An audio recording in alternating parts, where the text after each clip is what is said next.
la corde mordait profondément la cheville de Chloé Dubois, coupant la circulation sanguine alors que son corps se balançait à près de 3 mètres au-dessus du sol accidenté de la campagne sévenols. Le sang affluait à son crâne, teintant les bords de sa vision d'un rouge carmin menaçant. Au-dessus d'elle, le vieux châtaignier craquait de manière sinistre, chaque rafale de vent envoyant de nouvelles vagues d'agonie à travers sa silhouette inversée. 35 degrés, pas un coin d'ombre, pas une goutte d'eau depuis plus de 6 heures. Son pouls martelait ses tympans, un rythme frénétique de 120 battements par minute, qui chutait ensuite à 90, puis à 70. Sa conscience vacillait comme la flamme d'une bougie mourante. Les braconniers l'avaient laissé là pour devenir une proie facile, une charogne en devenir, et déjà les vautours tournaient dans le ciel, leurs ombres dansant sur son visage comme des présages funestes. Pas comme ça, murmura-t-elle à travers ses lèvres craquelées, une image de ces soldats tombés à Gao traversant son esprit. Pas seul. Puis, un bruissement dans les broussailles. Un immense loup gris émergea de la lisière des arbres. 65 kilos de pur prédateur, des yeux d'ambre fixés sur sa forme impuissante. Des cicatrices striaient son museau, témoin silencieux de combats passés. Cela aurait dû être sa fin. Au lieu de cela, quelque chose d'impossible se produisit. Le loup s'approcha. 6 mois plus tôt, Chloé Dubois était arrivée au parc national des Cévennes, portant des fantômes bien plus lourds que son équipement de garde forestier. À 34 ans, elle arborait cette sorte de lassitude qui vieillit une personne au-delà de son âge. L'explosion de Gao résonnait encore dans ses rêves, le souvenir assourdissant de l'engin explosif improvisé qui avait transformé 12 bons soldats en souvenirs et fragments de métal. Elle était la seule à être sortie vivante de cette colline malienne, et parfois elle se demandait si ce n'était pas là la plus cruelle des ironies. Les papiers du divorce étaient finalisés depuis 8 mois. Lucas Bernard n'avait pas supporté ses hurlements nocturnes, sa manie de vérifier les serrures 3 fois, sa façon de sursauter au moindre bruit de pot d'échappement. « Tu n'es plus la femme que j'ai épousée », avait-il dit. Et il avait raison. Cette femme était morte avec son unité dans la poussière et la fumée d'une guerre lointaine. La nature sauvage des Cévennes offrait ce que les thérapeutes et les médicaments ne pouvaient lui donner, un espace pour respirer sans avoir à s'expliquer, un silence sans jugement. En tant que garde forestier expérimenté, Chloé patrouillait des territoires où les voix humaines étaient rares et les antennes relais inexistantes. L'isolement convenait à son âme endommagée. Son supérieur, Stéphane Leroy, semblait assez compréhensif. 48 ans, les tempes grisonnantes et des yeux bienveillants qui masquaient des courants plus profonds. Il avait perdu son propre fils, Léo, 3 ans plus tôt, un accident de noyade qui l'avait vidé de sa substance. Chloé reconnaissait en lui le regard hanté d'un parent qui avait échoué dans sa tâche la plus fondamentale. Ils partageaient parfois un café, 2 êtres brisés qui comprenaient que certaines blessures ne guérissent jamais complètement. Le loup apparut dans la vie de Chloé comme une prière exaucée par le mauvais Dieu. Fantôme, c'est ainsi que les autres gardes l'appelaient, un mâle gris massif qui chassait seul, évité par les siens. Avec ses 65 kilos, il était plus grand que la plupart de ses congénères, doté d'une intelligence qui semblait presque humaine. Des cicatrices de balles sillonnaient son épaule gauche et son museau, preuve de rencontres antérieures avec la cruauté des hommes. La première fois que Chloé le vit, elle suivait la piste de chasseurs illégaux près du massif du mont Égual. Fantôme émergea d'un bosquet de pins, ses yeux d'ambre croisant les siens à travers 30 mètres de prairie. Chaque protocole lui hurlait de reculer lentement, d'éviter le contact visuel, de se faire petite. Au lieu de cela, elle resta transfigurée. Quelque chose dans ses profondeurs dorées parlait à la soldate en elle, une reconnaissance d'un autre guerrier marqué par la bataille. Il disparut dans l'ombre avant qu'elle ne puisse lever son appareil photo, ne laissant que d'énormes empreintes dans la terre meuble. Chloé photographia les traces, mais ne rédigea jamais le rapport. Certaines rencontres semblaient trop sacrées pour la paperasse. Le loup hantait ses pensées comme les visages de ses soldats morts. Mais contrairement à ses souvenirs, la présence de fantômes apportait la paix au lieu de la douleur. Le 15 septembre se leva avec cette clarté cristalline qui pousse les gens à croire que le monde est un endroit sûr. Chloé vérifia son équipement avec une précision militaire. Radio, GPS, trousse de premier secours, armes de service, appareil photo. La routine calmait ses nerfs comme elle l'avait fait au Mali, où la préparation faisait la différence entre rentrer à la maison et rentrer dans un cercueil. Stéphane Leroy l'intercepta près du local à matériel, son visage gravé d'une inquiétude qui semblait sincère jusqu'à ce qu'on l'examine de trop près. « J'ai des rapports de camping sauvage sur le massif du mont Égual », dit-il en lui tendant une chemise cartonnée. « Probablement rien, mais on ne peut pas laisser les touristes croire qu'ils peuvent s'installer où bon leur semble. Chloé jeta un œil aux coordonnées. Le mont Égual était isolé, même pour les Cévennes. Une randonnée de 10 km à travers un terrain qui mettait à l'épreuve les chevilles et l'endurance. Parfait pour quelqu'un cherchant la tranquillité, que ce soit pour camper ou pour d'autres activités. Tu veux que je demande du renfort? Manon Girard s'occupe de ce groupe de touristes de Paris. Tu sais comment les citadins se perdent en regardant leur téléphone. Le sourire de Stéphane n'atteignit pas ses yeux. De plus, tu es notre meilleure pisteuse. S'il y a quelque chose là-haut, tu le trouveras. Le trajet jusqu'au début du sentier prit 2 heures sur des routes qui cédaient progressivement la place à la nature sauvage. La radio de Chloé crépita de conversations de routine jusqu'à ce que les montagnes engloutissent le signal quelque part après le 15e kilomètre. Le silence semblait plus lourd que d'habitude, pressant contre ses tympans comme les instants précédant une embuscade. Elle chargea son sac sur ses épaules et commença l'ascension. Le sentier serpentait à travers une forêt de pins denses où des arbres centenaires filtraient la lumière du soleil en faisceaux cathédraux. Ses bottes trouvèrent leur rythme sur la terre battue, la mémoire musculaire la portant en avant tandis que ses yeux cataloguaient les détails, branches cassées, empreintes inhabituelles, tout ce qui n'appartenait pas à l'ordre naturel. Après 6 kilomètres, elle trouva le premier collet. Le nœud coulant en fil de fer était suspendu sur une piste de gibier, presque invisible dans le sous-bois. Chloé le photographia sous plusieurs angles avant de démanteler soigneusement le dispositif. Des braconniers. Sa mâchoire se serra tandis qu'elle rangeait la preuve dans son sac. Il ne s'agissait pas de camping sauvage. Il s'agissait de loups. Le deuxième collet confirma ses soupçons. Du sang frais tachait le fil de fer là où un animal s'était battu désespérément pour sa liberté. La radio de Chloé grésilla de parasites lorsqu'elle tenta d'appeler des renforts.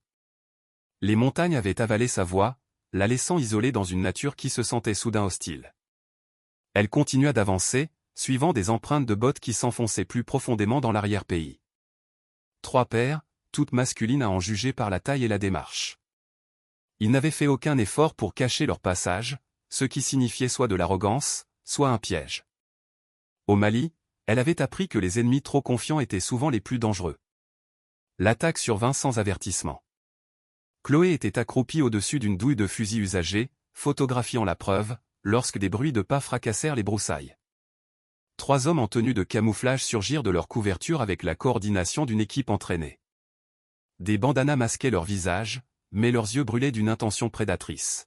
« Tiens, tiens !» lança le plus grand d'une voix traînante, portant l'accent plat de la région. « Regardez ce qui est tombé dans notre toile. » La main de Chloé glissa vers son arme de service, mais le deuxième homme avait déjà un fusil pointé sur sa poitrine. « Je ne ferai pas ça, Madame la garde. On veut juste discuter un peu de vos itinéraires de patrouille. » L'entraînement militaire s'activa comme une mémoire musculaire. Chloé évalua les angles, les distances, les voies de fuite. 3 contre 1, arme dégainée, aucune couverture à portée de main. Les chances étaient minces, mais elle avait survécu à pire à Gao. Vous êtes en violation d'environ 6 lois nationales. Partez maintenant et peut-être que j'oublierai vos visages. Le chef éclata de rire. Un son comme du gravier dans une bétonnière. Tu vois, c'est ça le problème. Vous, les gardes, vous avez une trop bonne mémoire, toujours à fourrer votre nez là où il ne faut pas. Ils se précipitèrent sur elle simultanément. Chloé esquiva le premier coup, enfonça son coude dans le plexus solaire du deuxième homme, pivota vers la lisière de la forêt, et y était presque avant que la crosse du fusil ne l'atteigne derrière l'oreille. Des étoiles explosèrent dans sa vision alors qu'elle s'effondrait lourdement sur le sol. « Sacrée petite chose », dit quelqu'un à travers le sifflement dans ses oreilles. Le patron avait dit que tu pourrais poser problème. Le sang de Chloé se glaça. Ce n'était pas un acte isolé. Quelqu'un l'avait piégé. Quelqu'un qui connaissait son calendrier de patrouille, qui pouvait manipuler les affectations et les fréquences radio. La trahison la blessa plus profondément que la corde qu'ils utilisèrent pour lier ses poignets. Ils la traînèrent jusqu'au vieux châtaignier, son tronc massif marqué par des décennies de météo et de faune. L'arbre des pendus, comme l'appelaient les locaux, un sombre rappel de la justice frontalière. Chloé lutta contre la panique montante alors qu'ils enroulaient une corde autour de sa cheville. Rien de personnel, dit le chef tandis qu'il la hissait la tête en bas. Juste les affaires. Les loups doivent bien manger quelque chose, et on ne peut pas avoir des gardes qui interfèrent avec nos opérations. La corde s'enfonça dans sa chair alors que son monde s'inversait. Le sang afflua à sa tête, teintant les bords de sa vision de rouge. Elle regarda leurs bottes disparaître dans la forêt, emportant avec elle tout espoir de secours. Seule, suspendue comme un appât. Chloé ferma les yeux et attendit que les lots viennent. Le temps devenait fluide quand on mourait. La montre de Chloé indiquait 14h47, mais les chiffres semblaient dénués de sens alors que le sang s'accumulait dans son crâne comme un sirop épais. Son pouls avait ralenti à un rythme dangereux, 60 battements par minute et en baisse. La corde autour de sa cheville avait coupé la circulation depuis des heures, laissant son pied engourdi et violet. Les vautours tournaient au-dessus de sa tête, leurs ombres traversant son visage en motifs paresseux. Il reconnaissait la mort quand il la sentait, et le corps de Chloé diffusait sa reddition d'une manière que seuls les charognards comprenaient. Sa bouche semblait remplie de coton, sa langue enflée par la déshydratation. La chaleur de septembre pesait comme une couverture de laine, volant le peu d'humidité qui restait dans son système. Au loin, une brindille craqua. Les yeux de Chloé s'ouvrirent brusquement. Les instincts de survie prenaient le pas sur la séquence d'arrêt de son corps. À 30 mètres de là, quelque chose de massif se déplaçait dans les ombres des pins. Trop grand pour un cerf, trop silencieux pour un ours. Sa vision se brouilla alors qu'elle essayait de se concentrer, des taches rouges dansant sur ses rétines comme des étoiles mourantes. Le loup émergea de la lisière de la forêt comme un fantôme fait de chair. Il était énorme, facilement 65 kilos de muscles et d'os enveloppés dans une fourrure gris argentée qui captait la lumière tachetée du soleil. Des cicatrices striaient son museau et son épaule gauche, témoignage de batailles menées et survécues. Ses yeux ambrés contenaient une intelligence qui semblait presque humaine, étudiant sa situation difficile avec le regard calculateur d'un maître d'échecs examinant un plateau complexe. Le souffle de Chloé se coupa dans sa gorge. Chaque manuel sur la faune, chaque session de formation, chaque histoire de garde forestier vétéran criait le même message, les loups étaient des prédateurs et elle était une proie sans défense, suspendue la tête en bas, saignant des brûlures de cordes, empestant la peur et la sueur. Elle était tout ce qui déclenchait les instincts de chasse d'un prédateur. Mais Fantôme n'attaqua pas. Au lieu de cela, il s'approcha à pas délibérés, chaque placement de pattes prudent et réfléchi. Ses narines se dilatèrent, lisant l'histoire chimique de sa détresse. Chloé se retrouva hypnotisée par son mouvement. Fluide comme l'eau, silencieux comme l'ombre, puissant comme le tonnerre contenu. 6 mètres. 4. 3. Fantôme s'arrêta juste en dessous d'elle, assez près pour qu'elle puisse voir les vibrisses individuelles sur son museau balafré. Son souffle était chaud contre son visage, portant des odeurs d'aiguilles de pin et de viande sauvage. L'espace d'un battement de cœur, prédateur et proie se considérèrent à travers le gouffre impossible entre les espèces. Puis Fantôme fit quelque chose qui défiait toutes les lois de la nature que Chloé pensait comprendre. Il se dressa sur ses pattes arrière. Le loup massif se leva de toute sa hauteur, les pattes avant appuyées contre le tronc du châtaignier pour l'équilibre. Ses yeux ambrés étaient maintenant au niveau de la corde, étudiant le nœud qui la tenait prisonnière. Chloé regarda en silence, stupéfaite, la tête de Fantôme s'incliner, examinant le problème sous différents angles comme un ingénieur évaluant un défi structurel. « Tu ne peux pas comprendre » murmura Chloé, sa voix à peine audible à travers ses lèvres craquelées. « Ce n'est pas, ça n'a aucun sens. » L'oreille de Fantôme tressaillit au son de sa voix. Un instant, ses yeux dorés rencontrèrent à nouveau les siens, et Chloé sentit quelque chose passer entre eux. La reconnaissance d'une douleur partagée, peut-être, ou simplement la conscience qu'ils étaient tous deux des survivants de bataille qui les avaient laissés balafrés et seuls. Un souvenir la submergea comme une vague scélérate. 3 mois auparavant, elle suivait des braconniers dans cette même zone quand elle l'avait trouvé. Fantôme était pris dans un collet de fil de fer, le métal s'enfonçant profondément dans sa patte arrière alors qu'il se débattait pour se libérer.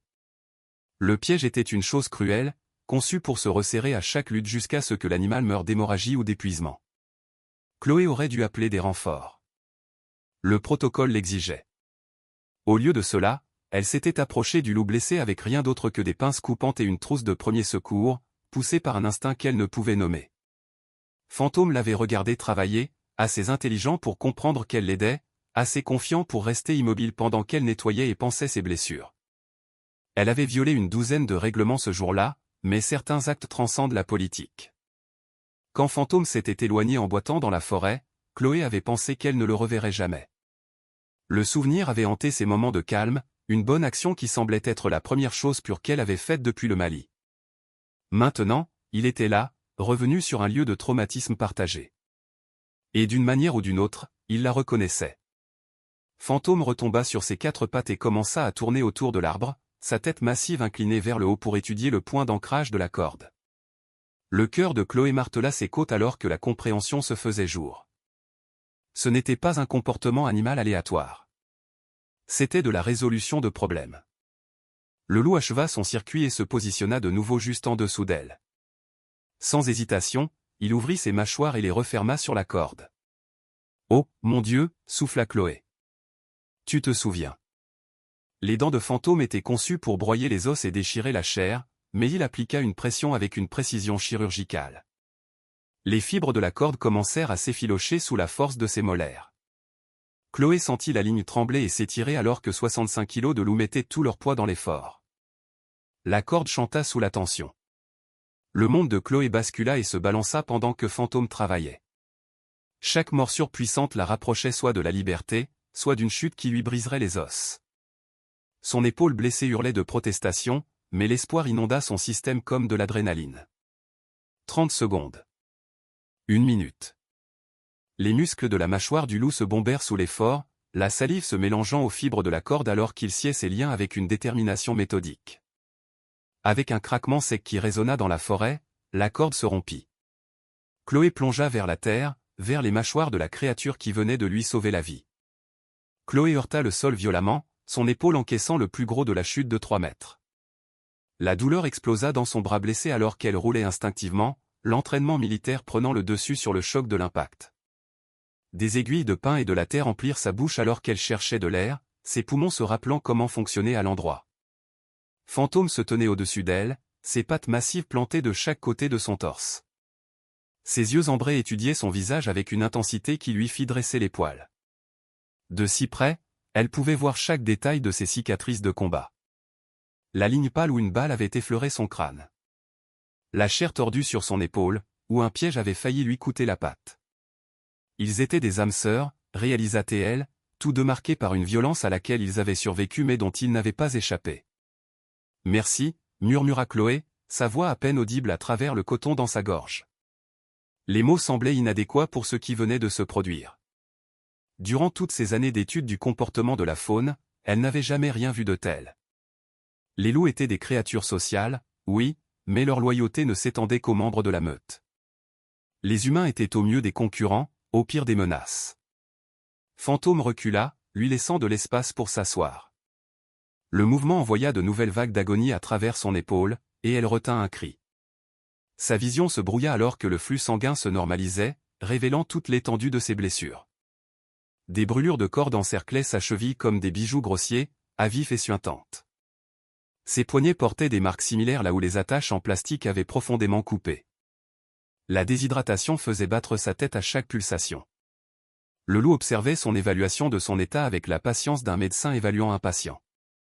Quand Chloé essaya de se lever, ses jambes fléchirent. Fantôme se rapprocha, non pas de manière menaçante, mais pour la soutenir.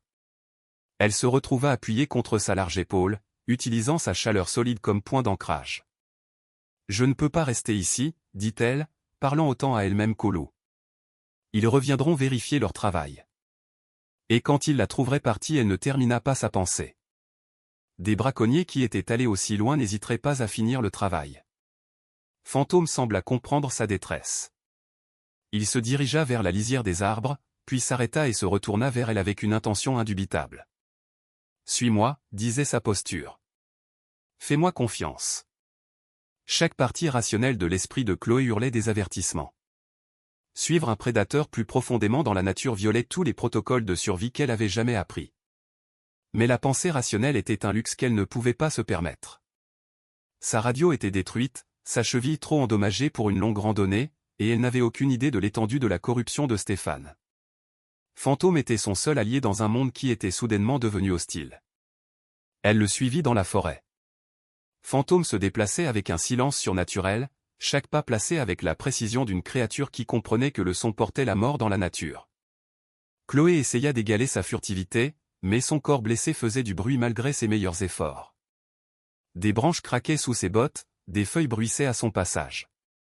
Elle se sentait maladroite et bruyante comparée à la grâce fluide du loup. Ils voyagèrent pendant ce qui sembla être des heures, mais qui ne fut probablement que 30 minutes. Le soleil avait changé de position, projetant des ombres plus longues à travers la canopée de pins. La cheville de Chloé la lançait à chaque pas, enflant contre sa botte jusqu'à ce qu'elle puisse à peine fléchir le pied. Fantôme semblait sentir sa détresse croissante, s'arrêtant fréquemment pour la laisser se reposer. Au cours d'une de ces pauses, Chloé remarqua quelque chose qui lui glaça le sang. Des empreintes de bottes dans la terre meuble, assez fraîches pour que l'eau ne se soit pas encore infiltrée dans les impressions. Les braconniers les suivaient. « Fantôme » murmura-t-elle avec urgence. La tête du loup pivota vers elle, les oreilles dressées à l'alarme dans sa voix.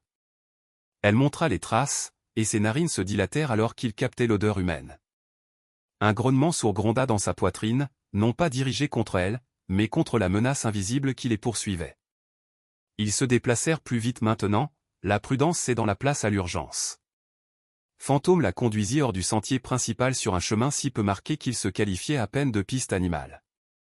Des branches griffaient l'uniforme de Chloé, déchirant le tissu et éraflant la peau exposée.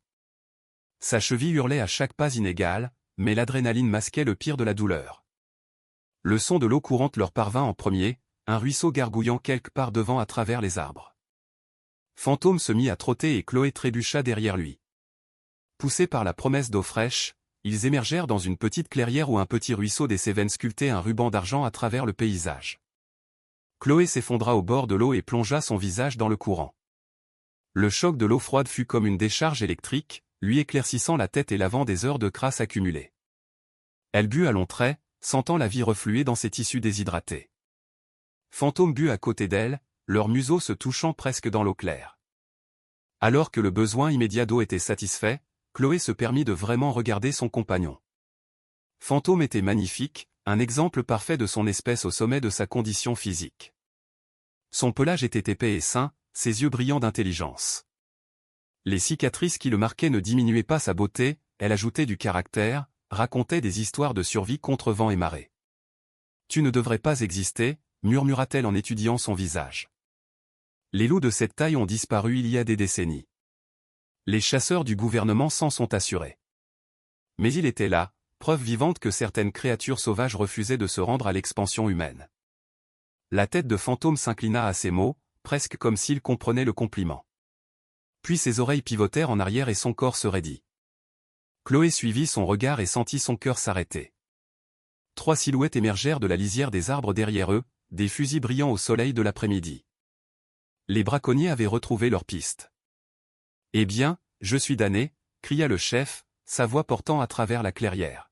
« On dirait que notre appât a attiré quelque chose de plus gros que prévu. » Il leva son fusil et Chloé le vit viser Fantôme. « Non. » Chloé se jeta entre le loup et le fusil, les bras grands ouverts. « C'est moi que vous voulez ? Très bien, mais laissez-le en dehors de ça. » Le chef rit, un son comme du verre brisé. « Madame, ce loup vaut plus pour nous que votre cadavre. Vous avez une idée de ce qu'un spécimen comme ça rapporte sur le marché noir ? Peau, crâne, organes. Bon sang, on pourrait prendre notre retraite avec un seul animal comme ça. » Fantôme s'avança, se plaçant entre Chloé et les hommes armés. Ses poils se hérissèrent comme une crête d'argent le long de son échine, et un grognement émergea de sa gorge qui semblait faire vibrer l'air même. C'était un son du passé préhistorique, quand les loups régnaient sur la nature et que les humains se terraient autour des feux. « Doucement, mon grand, » dit le deuxième braconnier, la voix tendue par la peur. « Personne ne veut endommager la marchandise, mais si tu nous obliges à travailler pour ça, eh bien, » il chargea une balle avec une théâtralité délibérée. L'esprit de Chloé passa en revue les options. 3 hommes armés, terrain découvert, un allié blessé qui ne pourrait pas distancer une balle. Les chances étaient impossibles, mais elle avait déjà survécu à l'impossible. Au Mali, lorsque son unité était clouée au sol par les tirs insurgés, elle avait demandé un appui aérien dangereusement proche de sa propre position. Parfois, la seule façon de sortir de l'enfer était de le traverser. « Vous avez fait une erreur, » dit-elle au braconnier, la voix stable malgré la terreur qui lui serrait la gorge. « Laquelle, Madame la Garde ?» Chloé sourit, et il n'y avait rien d'agréable dans son expression. « Vous avez supposé que nous étions seuls. Le hurlement de Fantôme déchira le silence de l'après-midi comme un couteau dans un tissu. Il fut immédiatement répondu par une autre voix depuis la Crétaie, puis une autre de l'ouest. Le son se multiplia et fit écho jusqu'à ce que toute la forêt semble vivante de chants de loups. La confiance des braconniers s'évapora alors qu'ils réalisaient qu'ils étaient encerclés par des prédateurs invisibles. Leurs fusils se balançaient sauvagement, cherchant des cibles qui restaient cachées dans les ombres. Impossible, souffla le chef. Les loups ne chassent plus en meute coordonnée. On les a presque tous tués. Presque, acquiesça Chloé. Mais pas tous. Et ceux qui ont survécu, ils ont appris. Ils se sont adaptés. Ils sont devenus plus malins. Les hurlements se rapprochèrent, plus insistants.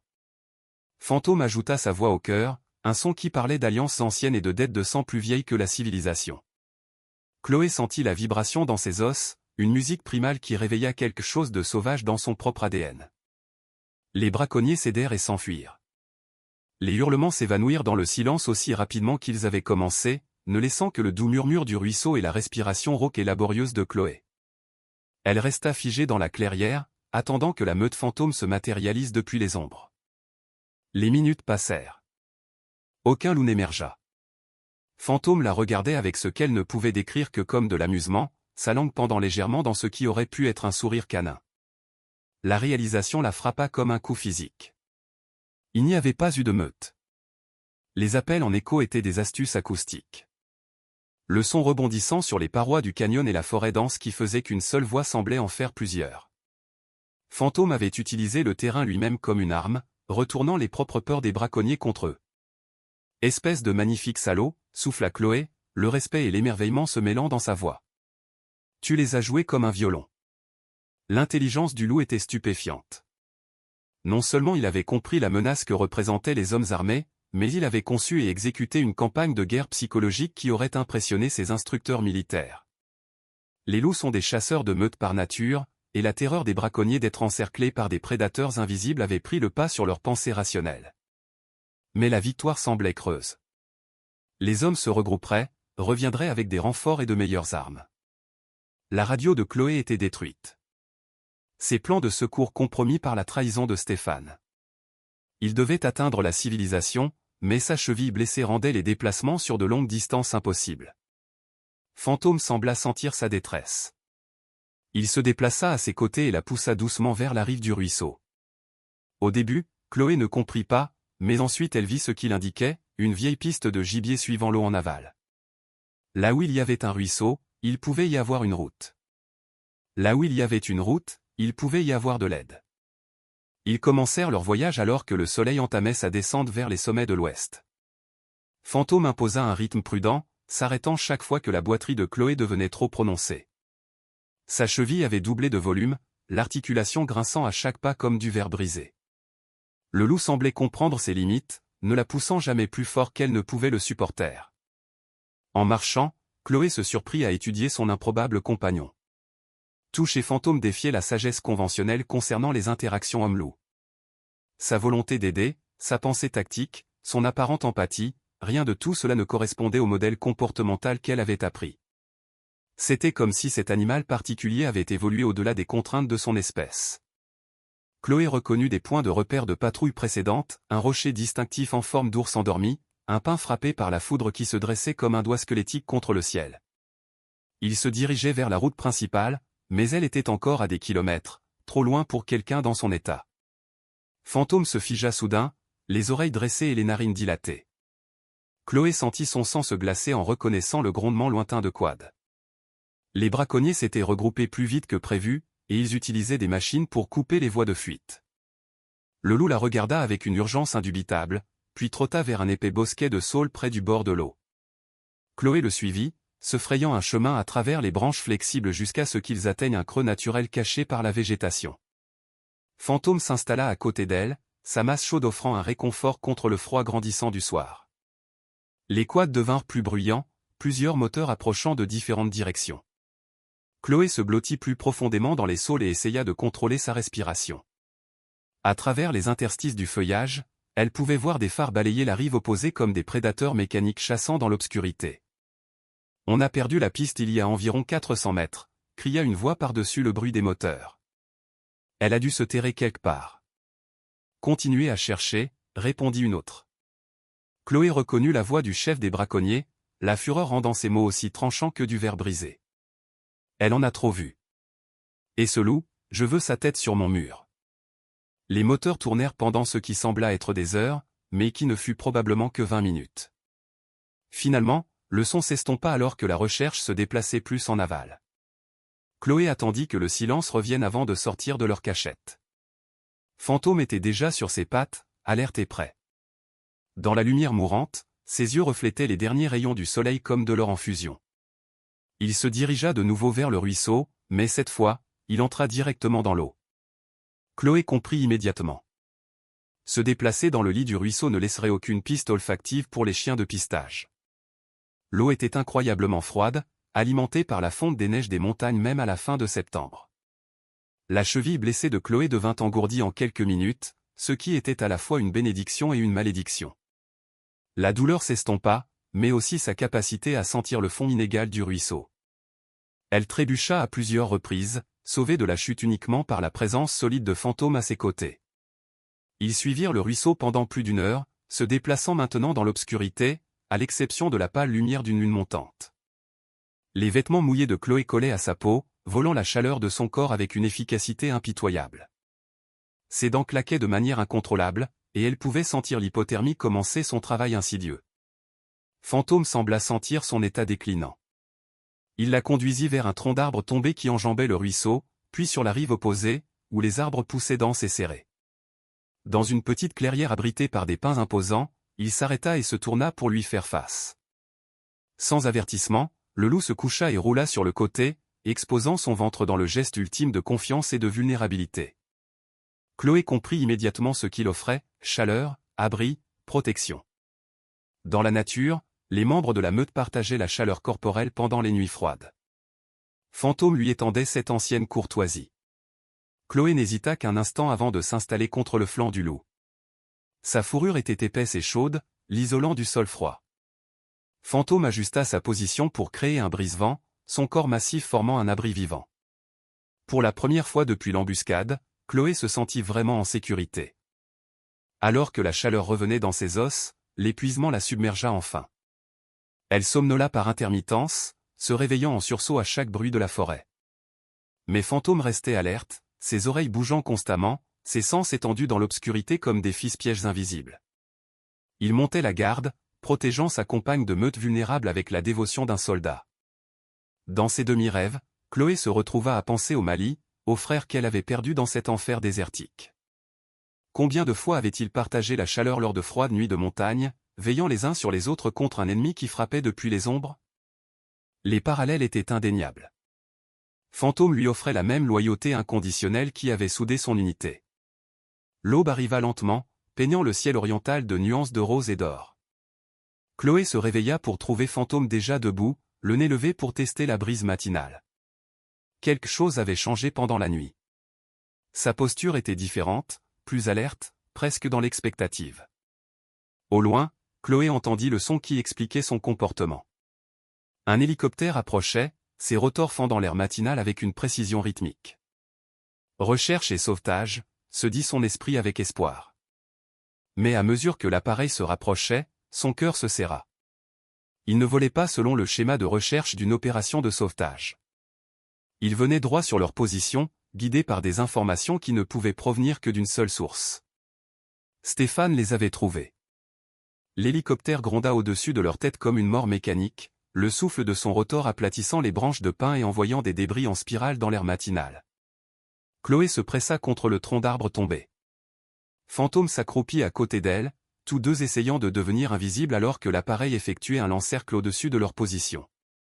À travers la canopée, elle entrevit le ventre de l'appareil, non marqué, modèle civil, certainement pas celui du parc. Stéphane avait fait appel à des entrepreneurs privés, probablement les mêmes mercenaires qui dirigeaient l'opération de braconnage. La corruption était plus profonde qu'elle ne l'avait imaginé, des tentacules s'étendant dans des recoins du service du parc qu'elle n'avait jamais soupçonné.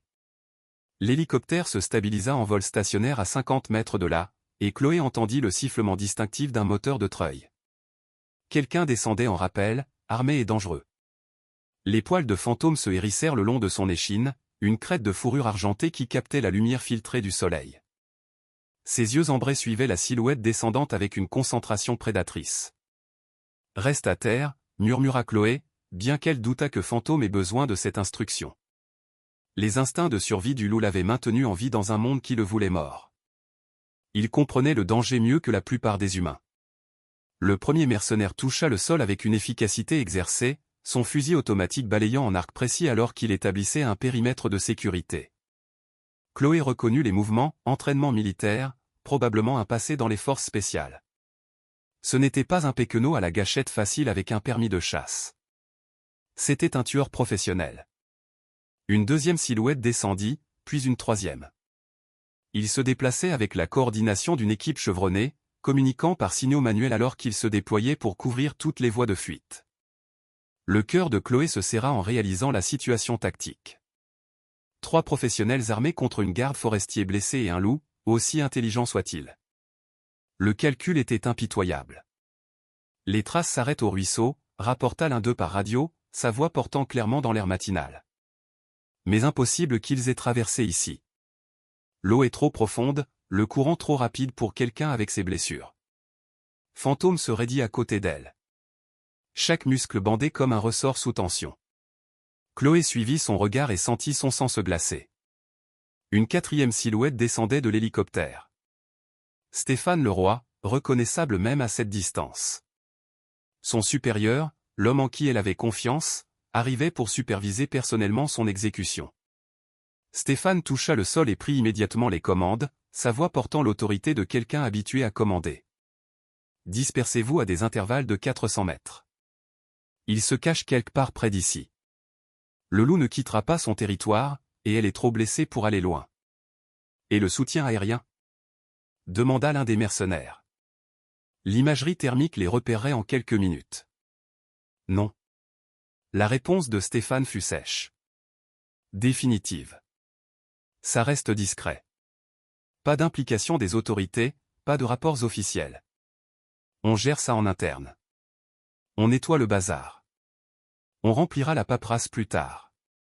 La garde du bois a eu un malheureux accident en enquêtant sur une activité illégale. Perte tragique, mais ces choses arrivent dans la nature. Les mains de Chloé se serrèrent en poing alors que toute l'étendue de la trahison de Stéphane se cristallisait. Il ne se contentait pas de couvrir une opération de braconnage. Il l'effaçait complètement, réécrivant l'histoire pour éliminer un témoin gênant. Combien d'autres gardes avaient connu des morts accidentelles en s'approchant de trop près de la vérité ? La tête de Fantôme se tourna vers elle, ses yeux intelligents semblant lire ses pensées. Il vit sa colère, son désespoir, son sentiment croissant d'impuissance. Sans avertissement, le loup se leva de leur cachette et s'avança à découvert. Fantôme. Non. Siffla Chloé. Mais il était trop tard. Le loup massif se tenait à la vue de l'équipe de recherche, son pelage argenté brillant au soleil du matin, ses cicatrices visibles sur son museau et son épaule. Il était magnifique et terrible, une incarnation vivante de tout ce qui était sauvage et indompté que l'humanité avait essayé d'exterminer. Putain de merde, souffla l'un des mercenaires. Regardez la taille de ce truc. Stéphane leva son fusil, mais ses mains tremblaient. C'est lui. C'est le loup qui a tué mon fils. Monsieur, le mercenaire en chef semblait confus. Je pensais que votre garçon s'était noyé. Le loup était là, la voix de Stéphane se brisa d'une hystérie à peine contrôlée. Debout au-dessus du corps de Léo quand je l'ai trouvé. Il l'a probablement traîné dans l'eau, l'a maintenu sous l'eau. Ces prédateurs, ils savent comment tuer sans laisser de preuves. Chloé se sentit mal en écoutant la version tordue de l'histoire de Stéphane. Quoi qu'il soit réellement arrivé à son fils, il avait transformé la tragédie en une justification pour le meurtre. Le deuil s'était aigri en folie. Et maintenant, cette folie était sur le point de réclamer 2 autres vies. Fantôme se tenait parfaitement immobile, ne faisant aucun mouvement agressif, n'offrant aucune menace au-delà de sa simple existence. Mais pour Stéphane, le loup représentait chaque échec, chaque perte, chaque moment de faiblesse qui avait mené à cet endroit terrible. L'animal était devenu un symbole de tout ce qu'il ne pouvait ni contrôler ni comprendre. Tirez, ordonna Stéphane, sa voix stable maintenant, froide comme la pierre d'hiver. Le doigt du mercenaire trouva la détente. Le temps ralentit en un miel ambré, chaque seconde s'étirant vers l'infini. Chloé regarda, impuissante, le canon du fusil se centrer sur la poitrine de Fantôme, sachant qu'elle était sur le point d'assister à la mort de la créature la plus remarquable qu'elle ait jamais rencontrée. Le coup de feu brisa le silence matinal comme du verre qui se casse. Fantôme s'effondra sur le sol de la forêt, le pourpre se répandant sur sa fourrure argentée comme de la peinture renversée. Il essaya de se relever, échoua, essaya de nouveau. Ses yeux ambrés trouvèrent ceux de Chloé à travers le sous-bois, et en eux, elle vit non pas de la douleur, mais du pardon. Le loup qui lui avait sauvé la vie était en train de mourir, et elle ne pouvait rien faire pour le sauver. Chloé jaillit du sous-bois comme une force de la nature déchaînée. La rage consuma sa pensée rationnelle alors qu'elle se jetait sur le mercenaire le plus proche. 20 ans d'entraînement militaire se cristallisèrent en pure violence. Son épaule percuta sa poitrine, le projetant en arrière contre un tronc de pin avec une force à briser les os. « Bande de salauds !» hurla-t-elle, griffant pour attraper son fusil. Il n'attaquait personne. Le mercenaire tenta de pointer son arme sur elle, mais Chloé était maintenant à l'intérieur de sa garde, alimentée par le deuil et la fureur. Son coude percuta sa tempe, et il tomba comme un arbre abattu. Elle se tourna vers les autres, le sang coulant de ses blessures rouvertes, ressemblant plus à un esprit vengeur qu'à une garde forestier. Halte là, la voix de Stéphane craqua d'autorité et de peur. Halte là, Dubois. C'est fini. Fini? Le rire de Chloé était sauvage, dément. Vous l'avez assassiné. Vous avez assassiné la créature la plus magnifique que Dieu ait jamais mise sur cette terre. Et pourquoi? Votre propre culpabilité tordue. Les mercenaires restants avaient leurs armes pointées sur elle, mais quelque chose dans son expression les fit hésiter. Ce n'était pas la femme brisée qu'ils avaient suivie. C'était une guerrière qui avait tout perdu et n'avait plus rien à perdre. Stéphane s'avança, son fusil fumant encore du tir qui avait abattu Fantôme. Cet animal a tué mon fils, Dubois. C'était la justice, pure et simple. La justice? La voix de Chloé tomba à un murmure plus terrifiant que ses cris. Tu veux savoir ce qu'est la justice, Stéphane? Laisse-moi te raconter ce qui est vraiment arrivé à Léo. Elle plongea la main dans sa veste déchirée et en sortit un paquet étanche, son appareil photo de secours, celui qu'elle portait toujours lors des patrouilles en solo. Avec des doigts tremblants, elle activa l'appareil et fit défiler les images stockées jusqu'à ce qu'elle trouve ce qu'elle cherchait. Il y a 3 mois, dit-elle, brandissant l'appareil pour que Stéphane puisse voir l'écran. Quand j'ai trouvé Fantôme pris dans ce collet de braconnier. Regarde l'horodatage, Stéphane. 15 juillet. Le même jour où ton fils s'est noyé. L'image montrait Fantôme piégé dans le fil de fer, sa patte saignant, ses yeux écarquillés de douleur et de peur. Mais en arrière-plan, à peine visible à travers les arbres, il y avait autre chose. Une petite silhouette en maillot de bain rouge, debout dans l'eau jusqu'à la taille dans un petit ruisseau des Cévennes. Le visage de Stéphane devint blanc. C'est impossible. J'étais là, Stéphane. La voix de Chloé était stable maintenant, chaque mot un coup de marteau. J'ai tout vu. Ton fils ne nageait pas seul. Fantôme essayait de le tirer sur la rive. Le loup a attrapé le maillot de Léo, a essayé de le traîner en sécurité, mais le garçon était déjà inconscient, déjà en train de se noyer. Elle fit défiler jusqu'à l'image suivante, un plan plus large qui montrait toute la scène, Fantôme dans l'eau, la forme inerte de Léo dans ses mâchoires, le loup luttant vers la rive avec son précieux fardeau. Il essayait de sauver ton fils, espèce de malade. Et quand tu es arrivé, ivre-mort, 2 heures plus tard, tu as trouvé Fantôme montant toujours la garde près du corps. Le loup protégeait Léo, attendant une aide qui n'est jamais venue parce que son père était effondré dans un bistrot au lieu de surveiller son enfant. Stéphane recula comme s'il avait été frappé. Non non, ce n'est pas Léo avait peur des chiens. Il ne se serait jamais approché d'un loup.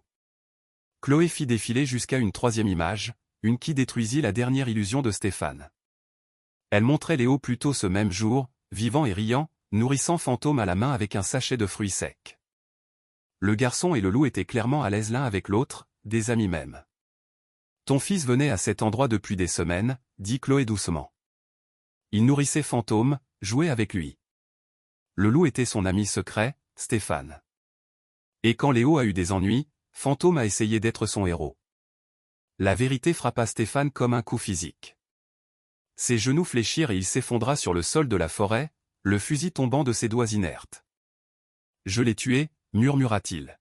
« J'ai tué le loup qui a essayé de sauver mon garçon. » Mais il était trop tard pour la rédemption. Fantôme gisait immobile dans les aiguilles de pin, son magnifique pelage taché de pourpre. Chloé s'agenouilla à côté du loup déchu, pressant ses mains contre la blessure dans sa poitrine.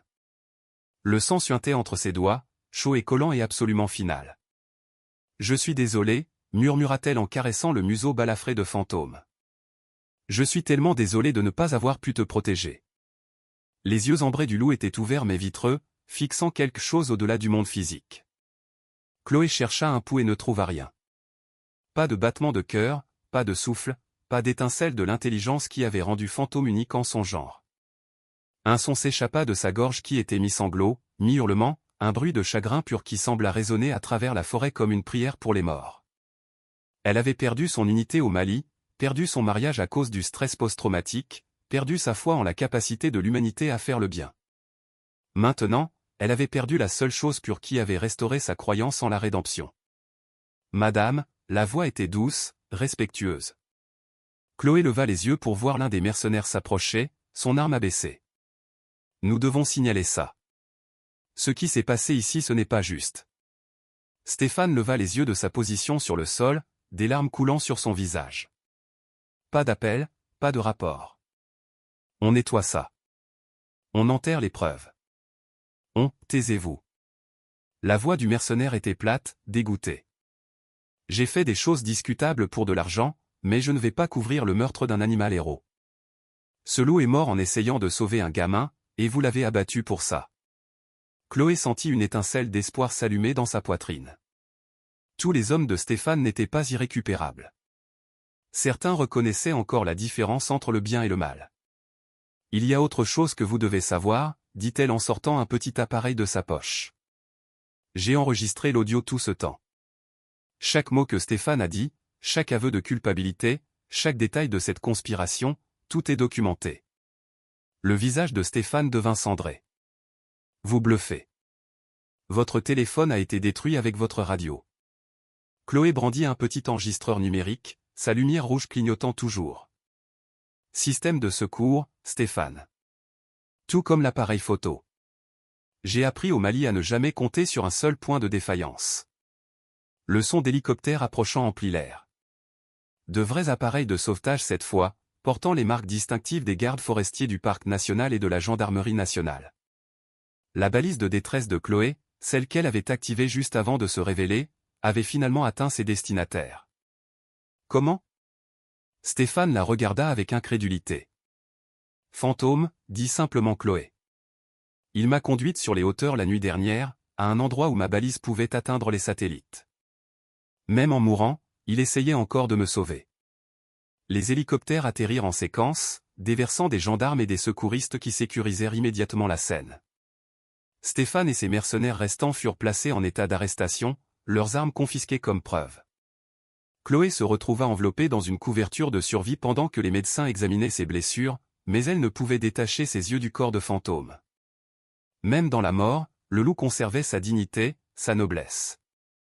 Il avait l'air de dormir, attendant la meute qui ne viendrait jamais. « Nous prendrons bien soin de lui », promit le docteur Jean Moreau, s'agenouillant à côté du loup déchu. Les mains burinées du vétérinaire se déplacèrent doucement sur la forme immobile de Fantôme, cherchant des signes de vie que Chloé savait ne pas être là. « Il m'a sauvé la vie 2 fois, dit Chloé à travers ses lèvres engourdies. D'abord de l'arbre, puis du désespoir. Je lui dois tout. L'examen du docteur Moreau fut minutieux mais futile. La balle avait frappé Fantôme à la poitrine, l'impact assez massif pour arrêter son cœur instantanément. Il n'y aurait pas de résurrection miraculeuse, pas de sursis de dernière minute. Alors qu'il chargeait le corps de Fantôme sur une civière, Chloé sentit quelque chose se briser dans sa poitrine. Pas son cœur, qui avait été brisé il y a longtemps au Mali, mais quelque chose de plus profond. La partie de son âme qui croyait encore en la justice, en un sens, en la possibilité que le bien puisse triompher du mal. Fantôme était mort sans autre crime que celui d'exister, sans autre péché que d'avoir tenté de sauver un enfant de la noyade. Le monde était plus sombre sans lui, plus froid, plus vide d'émerveillement et de possibilités. La gendarme chef Monique Leclerc apparut aux côtés de Chloé, carnet en main. Nous aurons besoin d'une déclaration complète, garde Dubois. Tout ce qui s'est passé, depuis le début. Chloé hocha la tête, hébétée. Tout a commencé par un mensonge, dit-elle. Stéphane m'a dit qu'il y avait des campeurs illégaux sur le massif du mont Égual, mais en réalité, il m'envoyait dans un piège. Alors qu'elle commençait son récit, Chloé regarda le corps de fantôme disparaître dans la baie médicale de l'hélicoptère. Quelque part au loin, un loup hurla. Probablement juste le vent dans les arbres, mais cela sonnait comme un adieu. L'enquête prendrait des mois. Stéphane ferait face à des accusations de complot, de tentatives de meurtre et de trafic d'espèces sauvages. Le réseau de braconnage serait démantelé, ses membres poursuivis avec toute la rigueur de la loi. La justice serait rendue, éventuellement, mais Fantôme serait toujours mort, et aucune justice ne pourrait ramener le loup qui avait montré la capacité de l'amour à traverser les lignes des espèces. 3 jours après la mort de Fantôme, quelque chose d'impossible se produisit. Le docteur Jean Moreau appela Chloé à l'hôpital où elle se remettait de ses blessures. Sa voix portait un tremblement qu'elle n'avait jamais entendu auparavant, le genre d'incertitude qui vient lorsqu'une vie de certitude scientifique s'effondre soudainement. « Vous devez venir ici », dit-il sans préambule. « À la clinique vétérinaire. Il y a quelque chose à propos de Fantôme qui n'a aucun sens. » Le cœur de Chloé se serra. « Jean, s'il vous plaît, ne me donnez pas de faux espoirs. Je l'ai vu mourir. J'ai moi-même cherché son pouls. Venez, s'il vous plaît. » Elle trouva le docteur Moreau dans sa salle d'examen, debout au-dessus du corps de Fantôme avec une expression de complète perplexité. Le loup gisait sur la table en métal, immobile et silencieux, son magnifique pelage terni par la mort. Mais quelque chose était différent. Le sang séché avait été nettoyé, révélant la blessure par balle dans sa poitrine. Une blessure qui semblait bien moins grave que dans le souvenir de Chloé. « Je suis vétérinaire depuis 37 ans, dit doucement le docteur Moreau. J'ai vu toutes sortes de traumatismes, tous types de blessures. Cela aurait dû être fatal.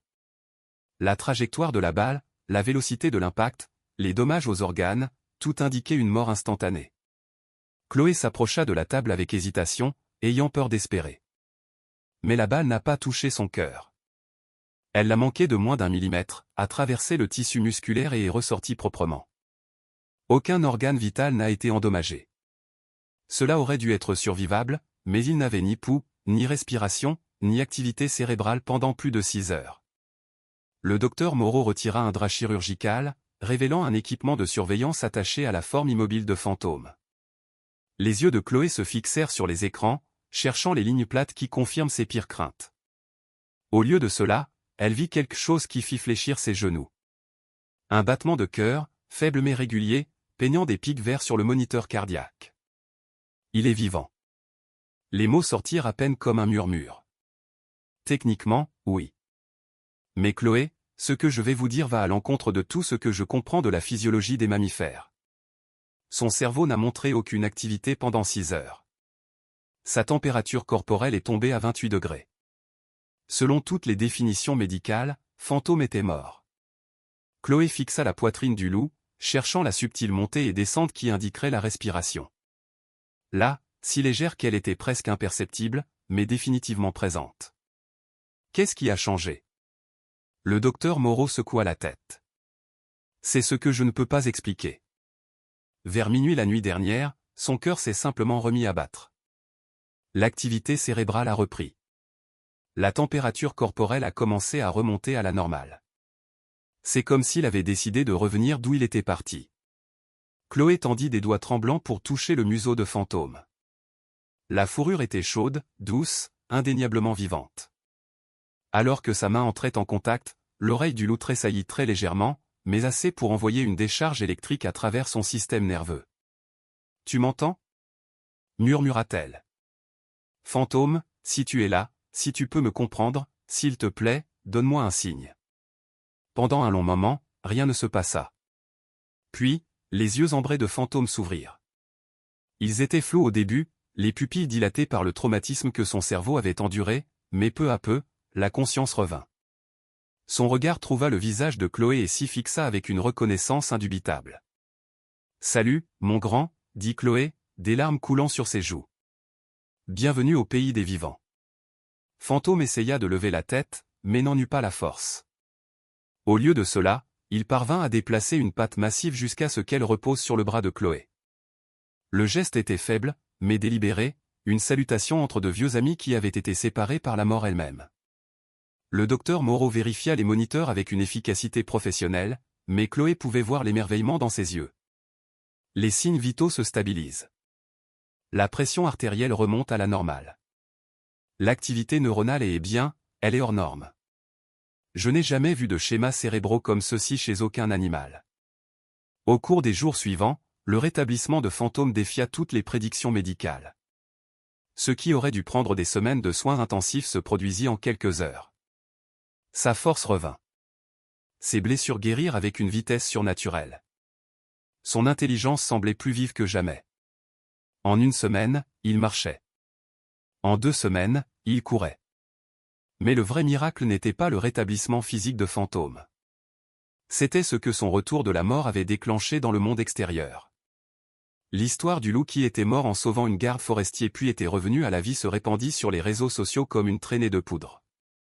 Fantôme le loup devint un sujet tendance en quelques heures. Des équipes de télévision descendirent sur le parc national des Cévennes, retransmises par toutes les grandes chaînes de télévision françaises. Des scientifiques affluèrent d'universités du monde entier, désespérés d'étudier l'animal qui avait apparemment vaincu la mort. Chloé se retrouva projetée sous des feux de la rampe qu'elle n'avait pas souhaité. Les demandes d'interview affluèrent par centaines. Les éditeurs proposèrent des contrats de livres. Les producteurs d'Hollywood présentèrent des droits de film. Tout le monde voulait posséder un morceau du miracle, profiter de la résurrection de Fantôme. Ça devient incontrôlable, dit la gendarme-chef Monique Leclerc à Chloé lors d'un de leurs briefings réguliers. Nous avons des manifestants qui campent devant les portes du parc. Des militants des droits des animaux d'un côté, des fondamentalistes religieux de l'autre. Certains qualifient Fantôme de miracle, d'autres d'abomination. Chloé regarda par la fenêtre de la clinique alors que Fantôme jouait dans un enclos extérieur sécurisé que le docteur Moreau avait construit. Le loup semblait inconscient du chaos qui tourbillonnait autour de lui, compte de chasser les papillons et de faire la sieste au soleil. Son flirt avec la mort n'avait pas diminué sa joie des plaisirs simples. « Que veulent-ils » demanda Chloé. « Ça dépend à qui vous demandez. Les scientifiques veulent l'étudier, comprendre comment il est revenu. Les religieux pensent qu'il est soit un ange, soit un démon, selon leur théologie particulière. Le gouvernement veut le classer comme trésor national, et les médias veulent juste exploiter l'histoire jusqu'à ce que quelque chose de plus brillant apparaisse. » Chloé sentit un œuf familier d'anxiété dans son estomac.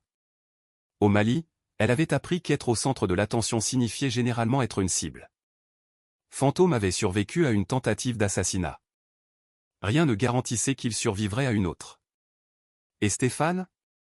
En prison en attente de son procès. Ses avocats tentent de plaider la folie temporaire provoquée par le deuil, mais les preuves contre lui sont accablantes. L'enregistrement que vous avez fait, le témoignage de ses propres mercenaires, les dossiers financiers le reliant à l'opération de braconnage. Il risque 25 ans à perpétuité. La justice, pensa Chloé, mais cela sonnait creux. L'emprisonnement de Stéphane ne ramènerait pas les membres de la meute de fantômes qui étaient morts dans les collets des braconniers. Cela n'effacerait pas les années de traumatisme qu'elle et Fantôme avaient endurées. 3 mois après la résurrection de Fantôme, Chloé prit une décision qui surprit tout le monde, y compris elle-même. Elle démissionna du service du parc. « J'ai une meilleure offre », expliqua-t-elle au docteur Moreau alors qu'il marchait dans les bois entourant sa clinique. Fantôme trottait à leur côté, complètement rétabli, son pelage brillant d'argent sous la lumière de l'après-midi. Quel genre d'offre ? Chloé sortit un document juridique de sa veste. Le testament du père de Stéphane, celui que Stéphane a essayé de supprimer. Le père de Stéphane a laissé toute sa succession pour la création d'un sanctuaire pour loups. Il s'avère que le vieil homme planifiait ça depuis des années, documentant tout, mettant de côté des fonds. Il voulait créer un havre de paix pour les loups qui ne pouvaient pas survivre dans la nature. Le docteur Moreau s'arrêta de marcher. Et le gouvernement honore ses souhaits. 2000 hectares de terres protégées, un financement complet pour le personnel et les installations, un soutien juridique pour secourir et réhabiliter les loups en danger d'Europe. Chloé baissa les yeux vers Fantôme, qui la regardait avec ses yeux ambrés incroyablement intelligents. Ils veulent que je le dirige. Le refuge de Fantôme, dit le docteur Moreau, comprenant immédiatement. Le refuge de Fantôme, confirma Chloé. Un endroit où les loups comme lui peuvent vivre sans peur, où les choses brisées peuvent guérir, où les deuxièmes chances signifient vraiment quelque chose. Ce soir-là, alors que Chloé et Fantôme parcouraient les limites de ce qui allait devenir leur nouvelle maison, elle ressentit quelque chose qu'elle n'avait pas éprouvé depuis le Mali, un sentiment de but qui transcendait la survie personnelle. Fantôme lui avait sauvé la vie 2 fois, mais plus important encore, il avait sauvé son âme. Maintenant, c'était à son tour de sauver les autres. Les premiers loups secourus arrivèrent au printemps suivant. 3 louveteaux orphelins dont la mère avait été tuée par des braconniers, un mâle âgé avec une patte en moins à cause d'un piège, une femelle qui avait été blessée par balle mais avait survécu. Fantôme accueillit chaque nouvel arrivant avec la dignité d'un patriarche accueillant des membres de sa famille à la maison. Alors que Chloé le regardait interagir avec les autres loups, elle réalisa que la mort n'avait rien enlevé à Fantôme. Elle lui avait rendu quelque chose. Son bref voyage au-delà du voile avait restauré ce que la violence des hommes avait volé, sa capacité à faire confiance, à aimer, à croire en demain. Debout dans le crépuscule cévenol, entourée par les loups qu'elle et Fantôme avaient sauvés, Chloé comprit enfin ce que le docteur Moreau avait voulu dire à propos des miracles. Il ne consistait pas à défier la mort ou à briser les lois de la nature. Il concernait l'amour, le refus de se rendre, même lorsque la reddition semblait être la seule option restante. Chers amis, il arrive un moment dans chaque vie où nous réalisons que l'amour ne se termine pas avec un adieu. L'histoire de Chloé et Fantôme nous rappelle que les liens que nous forgeons avec la famille, avec les amis, même avec les créatures qui partagent ce monde magnifique, transcendent les limites que nous pensons nous définir. Comme beaucoup d'entre vous qui ont traversé des décennies de joie et de chagrin, Chloé a découvert que nos plus grandes épreuves mènent souvent à notre but le plus profond. À 55, 60 ou 68 ans, nous pouvons avoir l'impression que nos meilleurs chapitres sont derrière nous, mais le sanctuaire de Fantôme prouve le contraire. Parfois, la seconde moitié de notre histoire devient la plus significative lorsque la sagesse rencontre l'opportunité et que nous comprenons enfin que guérir les autres nous guérit nous-mêmes. Les loups que Chloé a sauvés ne trouvaient pas seulement un refuge, ils lui donnaient la famille qu'elle pensait avoir perdue pour toujours. Vos propres moments fantômes vous attendent. Des petits-enfants qui ont besoin de vos histoires. Des communautés qui ont besoin de votre expérience. Des causes qui ont besoin de votre passion. L'amour que vous avez accumulé au fil des décennies n'est pas destiné à être stocké.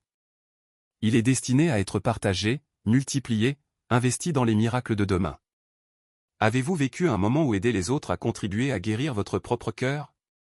Quelle cause ou relation dans votre vie vous a donné un but inattendu dans vos dernières années?